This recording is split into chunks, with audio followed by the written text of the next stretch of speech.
Shri Markandeya butterfly garden Montessori English medium school आपल्या मुलांच्या उज्ज्वल भविष्यासाठी प्ले ग्रुप ते 4थी पर्यंत सीबीएसई पॅटर्नच्या शिक्षणासाठी आजच प्रवेश घ्या.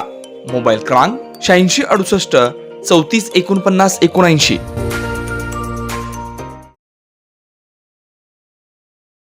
श्रीकृष्ण आध्यात्मिक मंदिराचे संस्थापक श्री सद्गुरू हरिभक्त पारायण शिवलाल स्वामी महाराज यांच्या जन्मशताब्दी वाढदिवस मोठ्या उत्साहात साजरा. सेटलमेंट येथील श्रीकृष्ण आध्यात्मिक मंदिराचे संस्थापक श्री सद्गुरू हरिभक्त पारायण शिवलाल स्वामी महाराज यांचा 100वा जन्मशताब्दी वर्षानिमित्त सोलापूर महानगरपालिकेचे राष्ट्रवादी काँग्रेस पार्टीचे माजी गटनेते तथा उपमुख्यमंत्री अजित पवार गटाचे प्रदेश उपाध्यक्ष किसन जाधव मित्र परिवार आणि इच्छा भगवंताची परिवाराच्या वतीने हरिभक्त पारायण शिवलाल महाराज यांचा किसनलाल यांनी महाराजांना हार, शाल, श्रीफळ, वस्त्र आणि फळे देऊन सन्मान करून त्यांच्याकडून शुभाशीर्वाद घेतलेत आणि त्यांच्या पुढील निरोगी आयुष्यासाठी शुभेच्छा दिल्यात.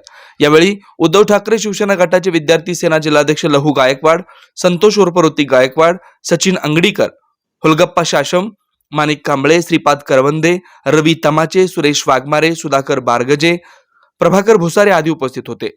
दरम्यान हिंदू धर्मामध्ये प्राचीन काळापासून गुरुचा मान सन्मान करण्याची प्रथा आहे. हिंदू धर्मग्रंथामध्ये अशा अनेक गुरूंचं वर्णन आढळून येतं ज्यांनी गुरु शिष्याच्या नात्याला एक वरिष्ठ दर्जा प्राप्त करून दिलाय. यामध्ये हरिभक्त पारायण शिवलाल स्वामी महाराज हे आहेत. देव आणि नशिबाची साथ मिळत नाही तेव्हा गुरूंचा आश्रय मिळू शकतो, म्हणूनच जीवनात गुरु असणं अत्यंत महत्वाचं असल्याचं यावेळी किसन जाधव यांनी आपलं मनोगत व्यक्त केलंय. दरम्यान यावेळी हरिभक्त पारायण शिवलाल स्वामी महाराज यांनी नूतन प्रदेश उपाध्यक्ष तथा माजी गटनेते किसन जाधव यांना शुभाशीर्वाद दिलेत.